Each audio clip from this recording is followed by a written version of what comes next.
Live look right now over Reagan National Airport, where we saw multiple hours-long ground delays. And while delays have happened less often than expected during the shutdown to some people, well, that is starting to pick up now. In fact, over the weekend, the FAA reported a surge in callouts by air traffic controllers.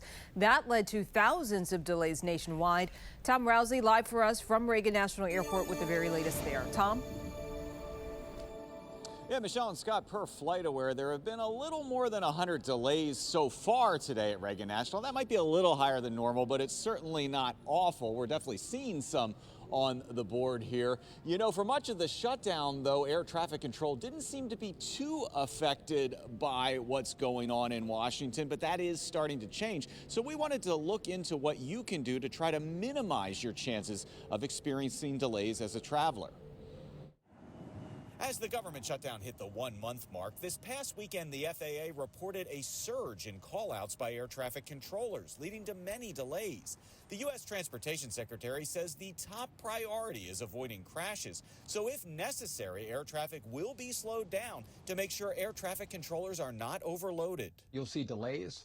We'll have flights canceled to make sure the system is safe. The FAA says Reagan National had delays due to staffing issues late last week. Per FlightAware, the worst day was Thursday with nearly 500 delays, followed by more than 200 on Friday. Things got a lot better on Saturday, but delays rose again on Sunday, which is a busier day. I would be downloading extra shows, extra podcasts, bringing snacks and bottles of water, on the plane. But aviation reporter Sean Cudahy with the travel website The Points Guy says you can at least minimize your chances of being hit hard by delays by doing this. I would be booking nonstop flights whenever possible, and if I can't fly nonstop, I would be avoiding those really short connections. Sean says although on the one hand you should be prepared for delays due to air traffic control shortages, on the other hand you should also get to the airport extra early to get through security. We definitely allotted a little bit more time to get through security and things like that. TSA workers are also not being paid.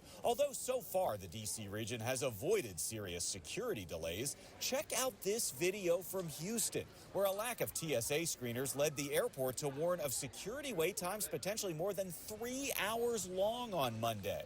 Significant TSA backups could come to other cities. It's just a matter of kind of when and where and how long this shutdown goes on.